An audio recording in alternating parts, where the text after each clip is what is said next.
दिलीप कुमार का सुबह ही हुआ दर्द भरा निधन और इस निधन के बाद टूट गई उनकी पत्नी सायरा बानो।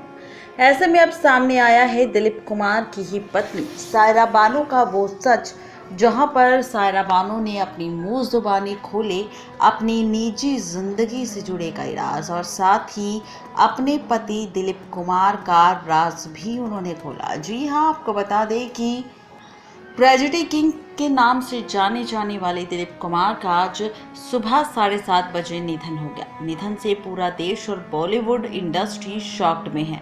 ऐसे में दिलीप कुमार की पत्नी सायरा बानो का सच सामने आया है। बता दें कि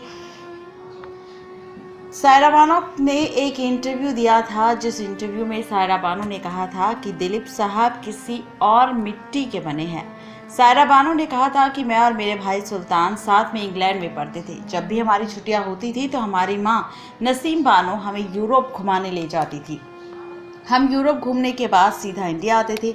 हर साल हमारी माँ हम दोनों भाई बहनों को इंडिया इसीलिए लेकर आती थी ताकि हमारी भारतीय संस्कृति से हमारी दूरी ना बने और हम यहाँ की संस्कृति से हमेशा जुड़े रहे। मैं लंदन में रहती थी, लेकिन बॉलीवुड फिल्मों से मेरा हमेशा से लगाव रहा है।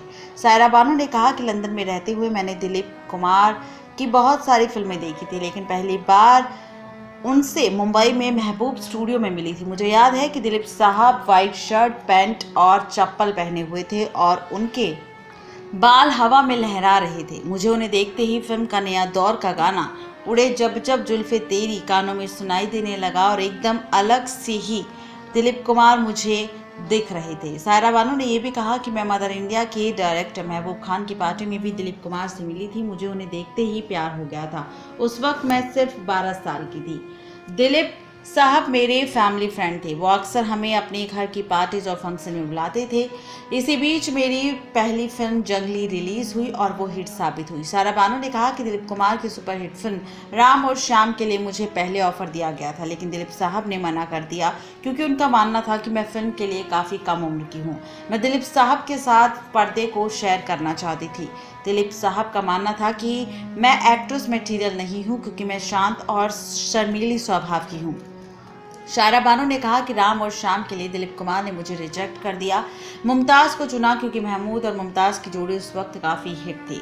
मुमताज़ और मेरी उम्र में ज़्यादा फर्क नहीं था, लेकिन फिल्म के लिए दिलीप कुमार की पहली पसंद सिर्फ मुमताज़ थी।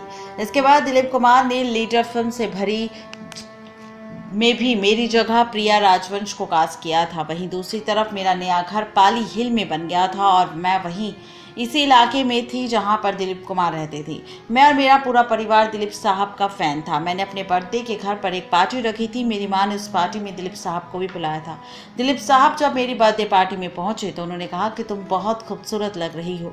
पार्टी में अगले दिन दिलीप साहब ने मुझे फ़ोन किया और पूछा, सायरा बोल रही है? मैंने जवाब दिया कि आप मुझे क्यों याद कर रहे हैं, मैं माँ को फ़ोन देती हूँ। उसके बाद दिलीप कुमार ने कहा कि नहीं, मैं आपसे बात करना चाहता हूँ, इसीलिए फ़ोन किया और शुक्रिया कहने के लिए कितनी शानदार पार्टी दी थी, आप बेहद ही खूबसूरत लग रही थी। सायरा ने यह भी याद करते हुए बताया था कि दिलीप कुमार ने उन्हें शादी के लिए प्रपोज भी किया था। सायरा ने कहा था कि उन दिनों प्यार मोहब्बत और झुक गया आसमां की शूटिंग हो रही थी। दिलीप चेन्नई में राम और श्याम और आदमी फिल्म की शूटिंग कर रहे थे। मैं पैकअप के बाद हर शाम मुंबई आती थी। हम साथ में डिनर करते थे और अगली सुबह चेन्नई शूटिंग के लिए चले जाते थे। ये सिलसिला 7 दिनों तक चला और मुझे लॉन्ग ड्राइव पर भी ले जाते थे, जहां पर दिलीप कुमार ने मुझसे पूछा कि क्या तुम मुझसे शादी करोगे। तो इतने में सायरा बानो ने कहा कि ये सब आप कितनी लड़कियों से पूछ चुके हैं। जहां पर सायरा बानो ने कहा कि उनके पति काफी बड़े सुपरस्टार होते हुए भी डाउन टू अर्थ व्यक्ति थे। तो यह है पूरा सच सायरा बानो का, जहां पर उन्होंने अपने पति की तारीफों के पुल बांधे और अपने पति दिलीप कुमार को लेकर खोले कई सारे राज और अपनी पर्सनल जिंदगी से जुड़े भी राज। नेक्स्ट लाइव से रोशनी की रिपोर्ट।